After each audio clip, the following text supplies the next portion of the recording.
राजनीति में युवा अमूमन 60 साल के भी होते हैं, लेकिन इस वक्त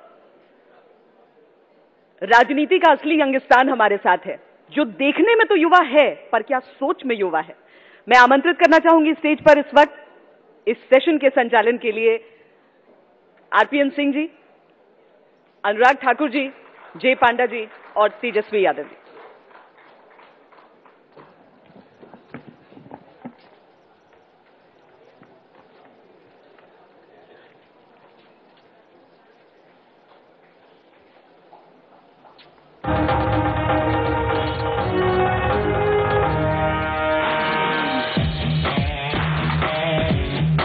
राजनीति का यंगस्तान है और सबसे बड़ी बात यह है कि इनमें से कोई भी परिचय का मोहताज नहीं है, इसके बावजूद कि इन्हें यंग युवा राजनेता कहा जाता है। लेकिन एक सवाल जो मैं सबसे जानना चाहती हूं, आप राजनीति में इस वजह से हैं कि खानदान था या खुद या खानदान? तेजस्वी से जरूर, यंगेस्ट मेंबर से शुरू करना चाहिए। नहीं, ऐसा कुछ नहीं था। आप जानते हैं कि मेरे पिता और मेरी माता दोनों पूर्व मुख्यमंत्री रह चुके हैं, लालू जी रेल मंत्री रह चुके हैं। तो शुरू से ही हमारे घर में एक पॉलिटिकल वातावरण था, कार्यकर्ताओं का आना जाना होता था, आम लोगों का आना जाना होता था, हम मिलते थे। तो हमारे जो संस्कार में हमारे माँ बाप ने सिखाया है कि बेटा कोई भी घर में आए तो उसको खाली हाथ वापस नहीं लौटाना।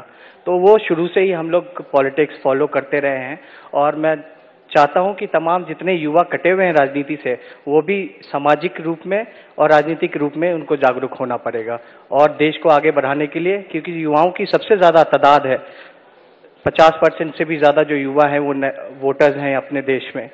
तो युवाओं को जागरूक होना पड़ेगा और रुचि लेनी पड़ेगी। जहां बात है जो युवा क्यों कटे हुए हैं, उनकी अपनी समस्याएं भी हैं, लोग रोजगार के लिए या शिक्षा के लिए अभी भी जूझ रहे हैं। तो मेरा मानना है अगर सही में युवाओं को अगर पॉलिसी मेकिंग में अगर उनकी भूमिका हो, आप देखेंगे कैबिनेट मिनिस्ट्री में कोई भी एक युवा चेहरा नहीं है, हालांकि एमओएस वगैरह हैं, मगर अगर उनको एजुकेशन के मामलों में या रोजगार के मामलों में अगर उनको बैठाया जाए तो अहम भूमिका निभा सकते हैं। और हम लोगों ने मांग भी किया है कि युवा आयोग का भी गठन होना चाहिए। हर आयोग है, महिला आयोग है, अल्पसंख्यक आयोग है, हम लोगों ने हर जगह बिहार घूमा है और मांग भी की है कि युवा आयोग का गठन होना चाहिए, युवा नीति लागू होनी चाहिए।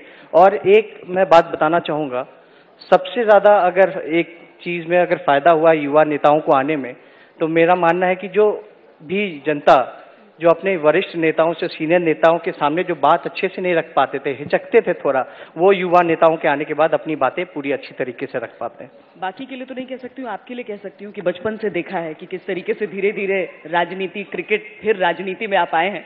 लेकिन जय, आप जवाब देना चाहेंगे इस बात का कि आपका जो फैसला था वो खुद था या खानदान था? मैं कोई पॉलिटिकल फैमिली से नहीं हूं और मैं इसलिए शामिल हुआ राजनीति में क्योंकि मुझे सिस्टम से गुस्सा आता था। अभी 12 साल से ज्यादा हो गए हैं और अब भी मुझे गुस्सा आता है। ऐसा नहीं है कि जो पॉलिटिकल फैमिली से आते हैं उनमें टैलेंट नहीं है, लेकिन जब तक हमारे सिस्टम में एक लेवल प्लेइंग फील्ड ना हो, जिसके द्वारा जो कोई भी आम आदमी, कोई एवरेज नागरिक अगर शामिल होना चाहे तो शामिल हो सकते हैं, बिना कनेक्शंस, बिना अपना ओन नेटवर्क बीइंग हाई। जब तक इस तरह का हम राजनीति में बदलाव ना ला सकें तो मुझे लगता है कि हमारा लोकतंत्र में कुछ ना कुछ कमी रह गई है और इसको बदलना चाहिए। आसानी से तो मिलता है अनुराग, अगर विरासत में मिले तो आसानी से तो मिल ही जाता है। मुझे लगता है देश में युवाओं की एक बड़ी ताकत है और युवाओं को एक अहम रोल अदा करना है। वो बाउंड्री लाइन के बाहर बैठकर वो रोल अदा नहीं कर सकते, कहीं ना कहीं उनको रिंग के अंदर आना पड़ेगा। जितनी बड़ी तादाद में युवा आएंगे उतना लाभ देश को मिलेगा। युवा भारत एक दबंग भारत बनता चला जा रहा है और जब तक आप इन युवाओं को नई दिशा नहीं दोगे, अगर सही दिशा दोगे तो ये ताकत बनेंगे, नहीं तो आफत बनेंगे। इसलिए खुद राजनीति में आकर, योगदान देकर, नए लोगों को साथ में जोड़कर समाज में बदलाव लाने की आवश्यकता थी और मुझे लगता है युवाओं को राष्ट्र निर्माण में लगाने की आवश्यकता थी। इसलिए मैंने आना सही समझा लोगों का आशीर्वाद भी मिला, और मुझे सदा ये लगता है good people elect a bad government when they do not vote. अच्छे लोग बुरी सरकार उस समय चुनते हैं जब वो वोट नहीं करते। वोट करना भी और बाकियों को इसलिए भी कहना कि आप आइए, अच्छी सरकार चुनिए, अच्छे नेता चुनिए, आप तभी कर सकते हैं जब आप सिस्टम में आकर अच्छा करेंगे।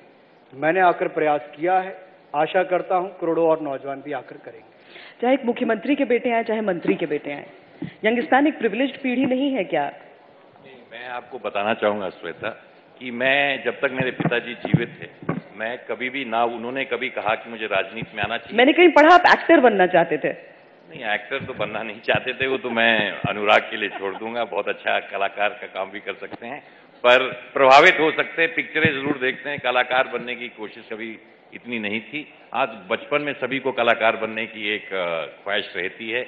जब आईने में ज्यादा देखते हैं तो कभी कभी ऐसा लगता है कि पिक्चरों में काम करना चाहिए, पर एक ख्वाहिश जब छोटा था तो जरूर थी। परंतु मैं राजनीति में, ना मेरे पिताजी ने कभी चाहा, और जब तक वो राजनीति में थे मैं कभी भी किसी भी पॉलिटिकल मंच पे नहीं चढ़ा, ना मैंने कुर्ता पजामा पहना, ना उन्होंने कभी मुझे आगे बढ़ाया, और ना मेरी खुद की ख्वाहिश थी राजनीति में आने की। मेरे पिताजी की देहांत हुआ जब मैं 23 साल का था, और उस समय मैंने हमेशा सोचा था कि मैं अमेरिका में यूएन में या वर्ल्ड बैंक में काम करना चाहता हूं। और मेरे पिताजी ने 18 एकड़ जो सीलिंग का लैंड होता है, उसमें उन्होंने 18 एकड़ में बगीचा लगाया था लीची का, कि जब तुम अमेरिका से आया करोगे कम से कम कुछ आमदनी तुम्हारी रहेगी और खेत कब्जा नहीं हो जाएगा। तो राजनीति में कभी मैंने सोचा नहीं था मैं आऊंगा। परंतु एक चीज मैं और बताना चाहता हूं, नौजवानों की आज बात होती है। अगर आप देखें आज की 25 उम्र के लोग हैं, उसके 52 लोग 25 साल की उम्र के लोग इस देश में, 52% लोग, और 18 से आप 25 देखें तो 15% है, और 26 से 35 देखें तो आप देखेंगे तो उसमें लगभग 16% लोग। तो 35 से नीचे की उम्र के लोग इस देश में, 70% लोग 35 की उम्र के नीचे। और अफसोस की बात है कि 70% लोग 35 की उम्र के नीचे हैं, पर इलेक्ट करते हैं 60 साल के लोगों को ही इलेक्ट करते हैं। पर उसमें एक ट्रांजिशन चल रहा है। ये ट्रांजिशन जब तब आया जब उम्र 18 साल की बनी।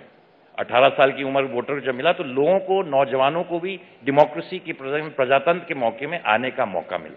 और सबसे बड़ा आपने इसका बदलाव देखा कि गांव में उस 18 से लेके 25% के जितने लोग हैं, उस 18 से लेके 25% में 70 लोग नौजवान रहते हैं गांव में। और उन लोगों ने जिला पंचायत प्रधानी, अब मैं अपने एक जनपद में जब जाता हूं कुशीनगर में, तो प्रधान बीडीसी नौजवान होता है। और दिल्ली में अगर अब आपने इस बार देखा होगा कि शहरी जो नौजवान है वो भी सामने आया है।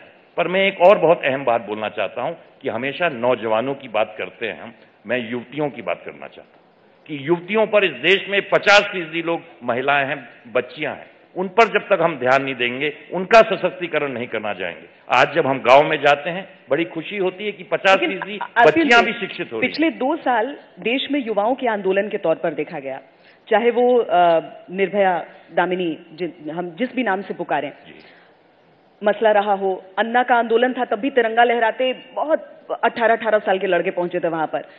कोई भी मसला हो, युवा सड़कों पर उतरते हैं, लेकिन युवा चेहरे उस तरीके से नहीं। अनुराग को मुझे याद है जब आंदोलन चल रहा था, जब शीला दीक्षित के खिलाफ नारेबाजी हो रही थी, सरकार के खिलाफ बहुत कर रहे थे अनुराग उस वक्त, लेकिन युवा चेहरे दूर रहते हैं। राहुल गांधी सामने निकलकर नहीं आए थे जब निर्भया कांड हुआ था।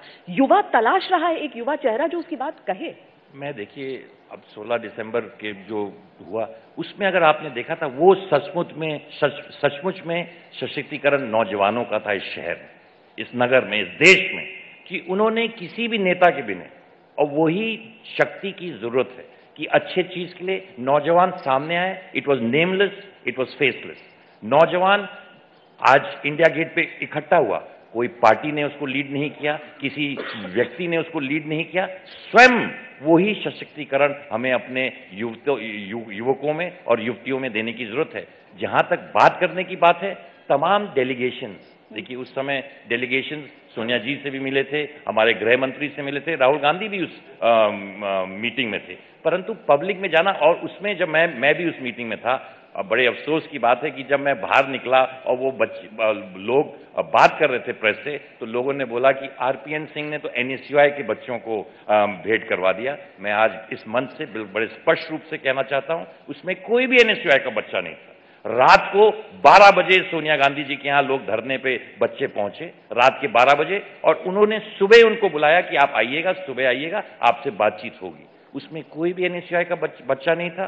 मैं बड़े स्पष्ट रूप से कहना चाहता हूं, तमाम चीजें उस समय उठी थी कि एनएसयूआई के बच्चों को आरपीएन सिंह ने मिला दिया, जबकि ये बात नहीं थी। और जो चीजें, जो आवाज उन बच्चों ने उठाई, उन सबको हमने कानून में डाला, उस सशक्तिकरण किया उस कानून के बारे में। मुझे लगता है केवल संघर्षात्मक कार्यक्रम नहीं, एजुकेशनल कार्यक्रम तक ही हमें युवाओं को सीमित नहीं करना चाहिए। रचनात्मक, जब तक कंस्ट्रक्टिव वो कोई काम नहीं करेंगे। आज सख्त कानून महिलाओं के बचाव के लिए बना है, लेकिन फिर भी दिल्ली में 2000 से ज्यादा केस पिछले 1 वर्ष में दायर हुए हैं। मुझे लगता है युवा पीढ़ी को आज शामिल करना चाहिए सोच बदलने के लिए। जो नैतिक मूल्यों में गिरावट आई है, जो मॉरल वैल्यूज में कमी आई है, कहीं ना कहीं हमें उसकी शुरुआत स्कूल से लेकर कॉलेज तक पूरे समाज में करनी चाहिए, ताकि लोगों का दृष्टिकोण बदले। ऑनर आवर वुमेन, जब तक महिलाओं का सम्मान हम यहां पर नहीं करेंगे, जिस देश में देवियों की पूजा होती है, उस देश में अगर महिलाओं के साथ इस तरह अत्याचार होता जाएगा, तो केवल धरने प्रदर्शन से नहीं होगा, बल्कि सोच बदलने के लिए हमें रचनात्मक कार्यक्रम भी करने पड़ेंगे। युवा राजनेताओं की ऐसी सोच है तो इससे बेहतर समाज के लिए क्या हो सकता है। लेकिन जो मसला तेजस्वी ने उठाया था कुछ देर पहले, ये कहा था कि सिर्फ सांकेतिक तौर पर आप कैबिनेट में आपका चेहरा नहीं होना चाहिए, ये एक नीति के तौर पर भी सामने नजर आ सकता है। क्या सांकेतिक है? क्या वो उपनाम नजर आते हैं किसी नाम के आगे, चाहे वो सिंधिया हो चाहे वो प्रसाद हो, जिस वजह से ऐसा होता है? मैं आऊंगी आपके पास। देखिए, पॉलिटिक्स एक ग्रेट लेवलर है। आप फैमिली कनेक्शन से या आपका लास्ट नेम से इलेक्ट हो सकते हैं, एक बार एक एडवांटेज आपको मिलता है, लेकिन हर 5 साल आपको चुनाव फेस करना पड़ता है, और अगर आप डिलीवर ना करें तो संभावना होता है कि आप दोबारा ना आए। लेकिन इसके बावजूद आप अगर पार्लियामेंट के अंदर देखें, आप अगर पॉलिटिकल पार्टीज के इनसाइड सिचुएशन देखें, तो ये बहुत एक रिजिड स्ट्रक्चर है, जिसके वजह से जो युवा नेता वो ऊपर उठने का उनका इतना आसान नहीं होता है। पार्लियामेंट का रूल्स जो है और परंपरा जो है, युवा सांसदों को मौका इतना नहीं मिलता है बहस में पार्टिसिपेट करने के लिए। आप स्टैटिस्टिक्स देखें तो वो कई कम मात्रा में पार्टिसिपेट करते हैं चर्चा में पार्लियामेंट में, और अगर मुद्दे पर वो खुद कुछ स्वतंत्र पोजीशन लेना चाहते हैं तो पार्टी व्हिप होता है, और वो जो इन ट्यून हो भी सकते हैं पब्लिक के साथ, लेकिन युवा नेता इतना they can not stand outside of their parties. और इसमें मैं ये कहना चाहूंगा कि ये थोड़ा हमारा यूनिक है कि जो अन्य जो लोकतंत्र है, आप यूएस देखें, जर्मनी देखें, यूके देखें, इसमें ऐसा इतना पार्टी का टॉप हैवी कंट्रोल नहीं होता है। हमारे जो रूल्स हैं पार्लियामेंट में और पॉलिटिकल पार्टीज के, वो तय किए गए थे प्री इंडिपेंडेंस 1920s के, और वो डिजाइन हुए थे वाइसरॉय को एम्पावर करने के लिए, लोगों को एम्पावर करने के लिए नहीं। तो हमारे पार्लियामेंट्री रूल्स में, पार्टीज के रूल्स में, और खास करके ट्रांसपेरेंसी और डिस्क्लोजर के रूल्स में बहुत सारे बदलाव लाने चाहिए। राहुल गांधी अपनी तरफ से बार बार इस चीज का जिक्र करते हैं, लेकिन मैं एक छोटा सा सवाल तेजस्वी से पूछ लेती हूं पहले। तेजस्वी, एक चांदी के चम्मच का जिक्र हम करते हैं, पैदाइश वैसी रही आपकी, राजनीति लग रहा था जैसे परोस कर दे दी गई, लेकिन अचानक एक ऐसी जमीन पर आप पहुंच गए हैं जहां पर बस धूल ही धूल है। पिता जेल में है, संघर्ष आपका बाहर है एक ऐसी पार्टी को उठाने के लिए जिसका वजूद बहुत ज्यादा खतरे में है। देखिए, मेरे पिता हमेशा मेरे को कहते थे, बेटा जब भी डेमोलाइज हो गए या कोई भी तुम्हें डेमोलाइज करने की कोशिश करेगा तो सीधे अपने मालिकों के बीच चले जाना। आज लालू जी जेल में है, किस वजह से है हमसे ज्यादा कोई नहीं जानता, क्या कारण है उस पर मैं जाना भी नहीं चाहता, नहीं तो काफी टॉपिक हटके हो जाएगा। और जिस तरह से हमारी परवरिश हुई है, आप लालू जी को भी देखेंगे, Lalu ji is very down to earth, सादे कपड़े में, कुर्ता पैजामा में, लुंगी में घर पे रहते हैं, सादा खाना खाते हैं, लोगों को साथ बैठ करके खाना खाते हैं। तो हमारी परवरिश काफी अच्छे तरीके पे हुई है, कोई ऐसा चांदी के चम्मच से ऐसी कोई बात नहीं है। दूसरी बात, जहां हम मालिकों के बीच जा रहे हैं, जो जनता लोकतंत्र में मालिक होता है, वहां हम लोग सफाई दे रहे हैं और पूरी पार्टी सामूहिक रूप में एकजुट हो गई है। जो लोग भी इधर उधर हो गए तो वो आज एकजुट हो गए, इंटैक्ट हो गए।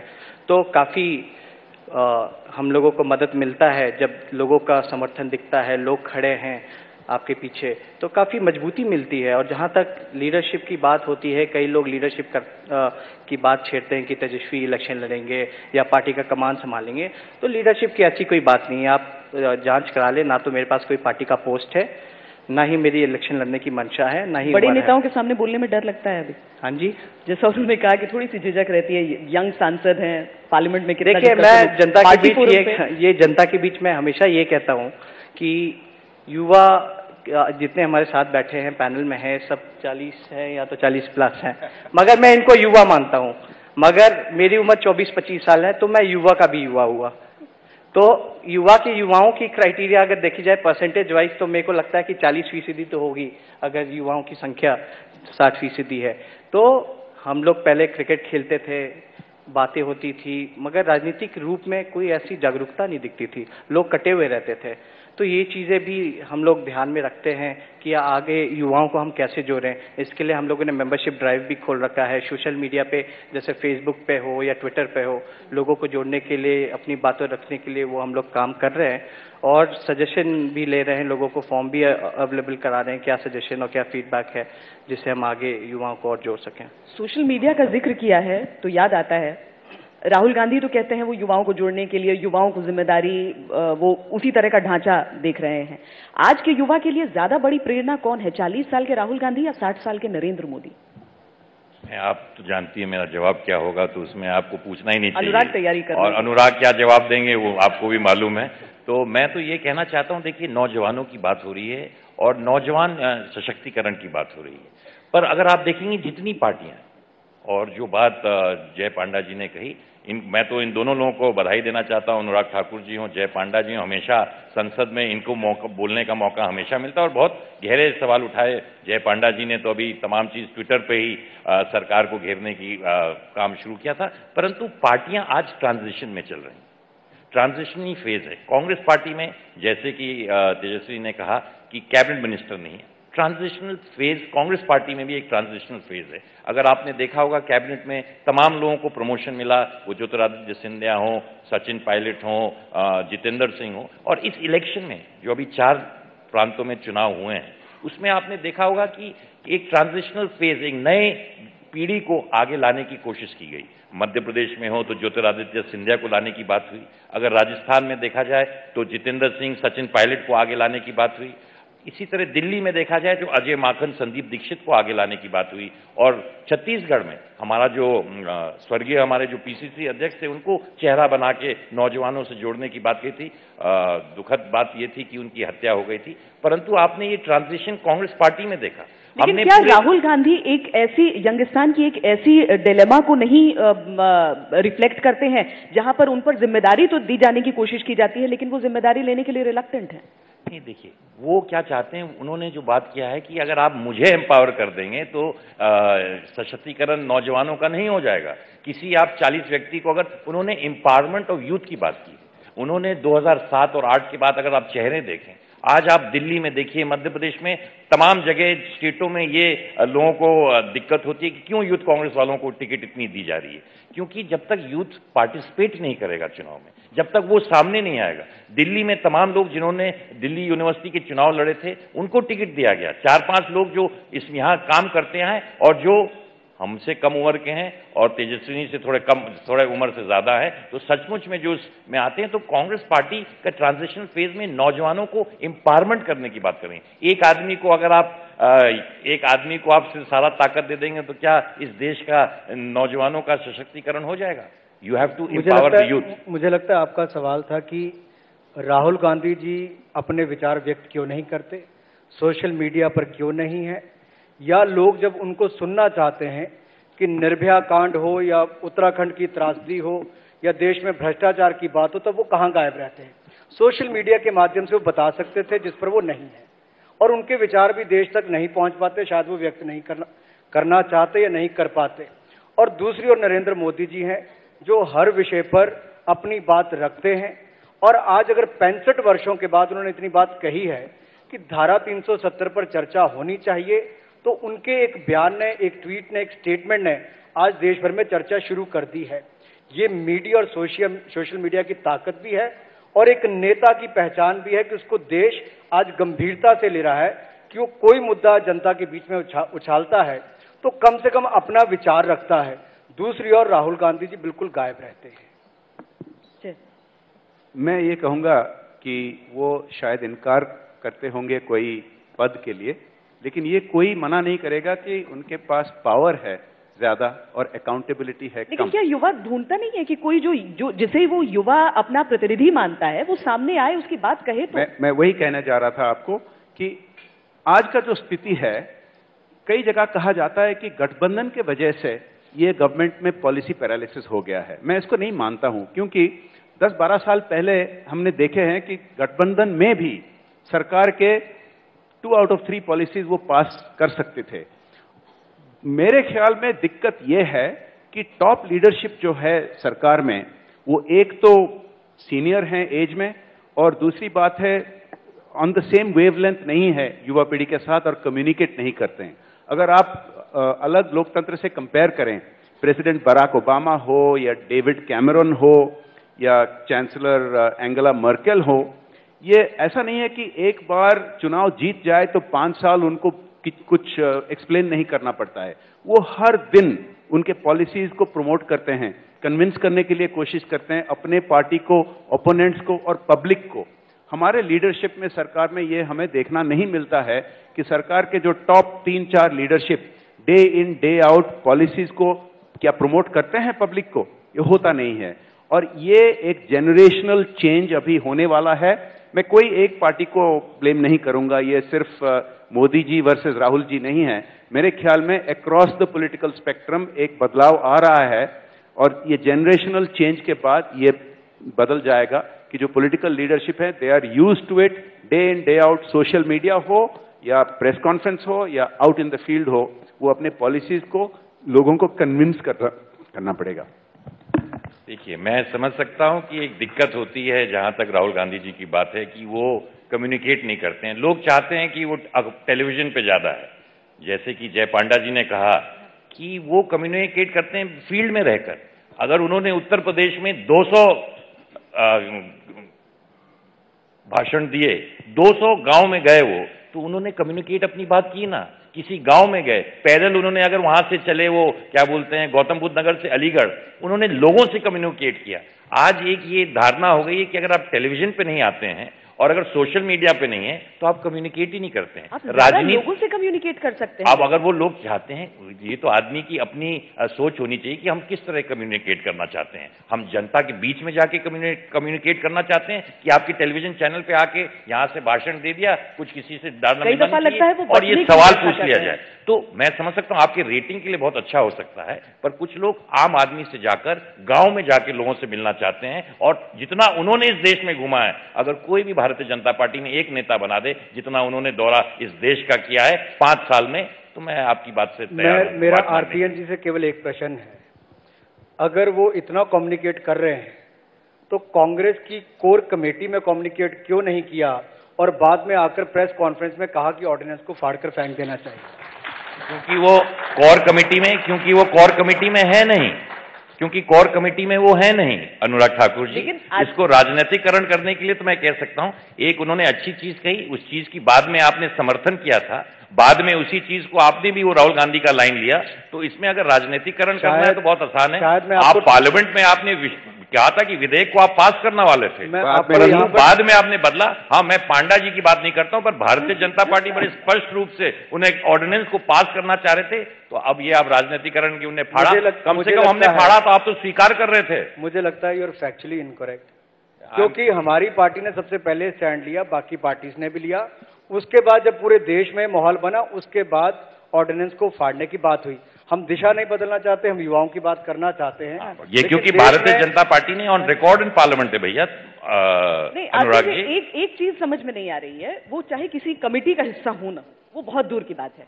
उनकी बातचीत तो होती है, आप पहले तो बता सकते थे कि मुझे फला चीज पसंद नहीं है। एक मंच पर जाकर कैमरों के सामने, जब आपने कहा कि वो कैमरे के सामने आकर आना पसंद नहीं करते होंगे, सोशल मीडिया में आना नहीं पसंद करते हैं, तो ये तो विरोधाभास हो गया इस बात।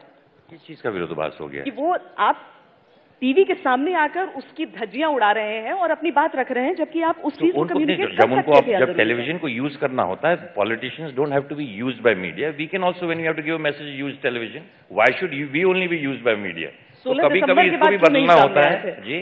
16 दिसंबर के बाद क्यों नहीं? कभी-कभी बात हमें भी करना होता है कि आप जब चाहेंगे तो आपको सूट करता है, जब हमें सूट करता है हम भी आपको यूज कर सकते हैं। ये जरूरी नहीं है कि जब आप ही को फायदा हो तब आप हमें यूज कर लें, जब हमें भी होता है तो हम आपको भी यूज कर लेते हैं। नहीं, मैं कहना चाहूंगा कि हर जगह राहुल गांधी जी हो रहा है, नमो नमो हो रहा है, 2014 तक ऐसे ही चलता रहेगा। मगर मेरा विश्वास है, अगर युवा शक्ति अगर जाग जाए और रीजन, रिलीजन और कास्ट और पार्टी से हट करके बाहर आ करके अगर स्टैंड ले, एकजुट हो, तब मेरे ख्याल से युवाओं की जो समस्या है और रिप्रेजेंटेटिव होगा जो युवा का, उसमें लोगों की भी रुचि बढ़ेगी कि कोई मेरा युवा रिप्रेजेंटेटिव है और पॉलिसी मेकिंग में आएगा तो वो डिसीजन लेगा, देखेगा युवा कि हाँ मेरा कोई रिप्रेजेंटेटिव है, कमिटी में बैठा है, वो डिसीजन ले रहा है, तो लोगों के भी एक जो विश्वास है वो भी जागेगा। तेजस्वी, आपकी सोच है कुछ कोalition पॉलिटिक्स को लेकर? आपको मालूम है कि जिस स्थिति में आपकी पार्टी है, आप सरकार, अगर हम अगले साल आम चुनावों की बात कर लें तो आप गठित नहीं कर सकते हैं, लेकिन जितना भी आप फायदा वहां पर हासिल करने की कोशिश कर रहे हैं, आप सोचते हैं कुछ कोalition पॉलिटिक्स के बारे में, किसके साथ जाना है, नहीं जाना है? कोalition पॉलिटिक्स के बारे में जाहिर सी रूप में सोचना पड़ेगा, हर पार्टी की विचारधारा अलग है। हमारी जो सोच है वो कोई भी हो, जितने भी सेक्युलर दल हैं वो एकजुट होकर के जो कम्युनलिज्म है उसके अगेंस्ट हमें लड़ना पड़ेगा, क्योंकि जब भी शक्ति बढ़ती है कम्युनलिज्म की तो दंगा होता है, और दंगा में सबसे ज्यादा नुकसान होता है युवाओं का। वही युवा मारे जाते हैं, 20-20 साल के, 25-25 साल के युवा मारे जाते हैं। तो कहीं ना कहीं से आप देखिएगा तो युवाओं को नुकसान हो रहा है। तो जो सेक्युलरिज्म, जो हमारा देश, जो धर्मनिरपेक्ष देश है, जो हमारी विचारधारा है, हम लोग चाहेंगे कि ऐसी शक्तियों को हराने के लिए, देश से भगाने के लिए हम तमाम सेक्युलर दलों को एक मंच पे आना होगा। यहाँ पर अगला जो कोalition है उसका स्वरूप साफ हो चुका है वैसे इस नई पीढ़ी की जुबानी। अनुराग, सोच युवा या उम्र युवा? नरेंद्र मोदी, जैसा अभी जिक्र हुआ था, राहुल गांधी का जिक्र हो चुका था, लेकिन नरेंद्र मोदी 60 साल के, 63 साल के नरेंद्र मोदी क्या युवाओं को अपनी तरफ आकर्षित कर रहे हैं राहुल गांधी से ज्यादा? मुझे लगता है उसका उत्तर हमें पहले मिल चुका है। युवा चाहते हैं कि विचार कोई अपना बताए कि उनसे सोच किसकी मिलती है। अगर एक व्यक्ति बोलता ही ना हो और दूसरा बिल्कुल सही समय पर 15 दिन बाद नहीं उसी समय बोलता हो और अपनी बात व्यक्त करता हो, तो चाहे वो 60 का हो या 40 का हो, वो फर्क नहीं पड़ती, उसकी सोच युवाओं की होगी तो युवाओं के दिल में बसेगा। इसलिए नरेंद्र मोदी युवाओं के दिल में बसते हैं। मैं बहुत बहुत शुक्रिया अदा करना चाहूंगी आप सबको, और मैं साथ ही आमंत्रित करना चाहूंगी ग्रुप सीईओ आशीष बग्गा जी को, ताकि हमारे मेहमानों को वो सम्मानित कर सकें, एक छोटी सी भेंट दे सकें।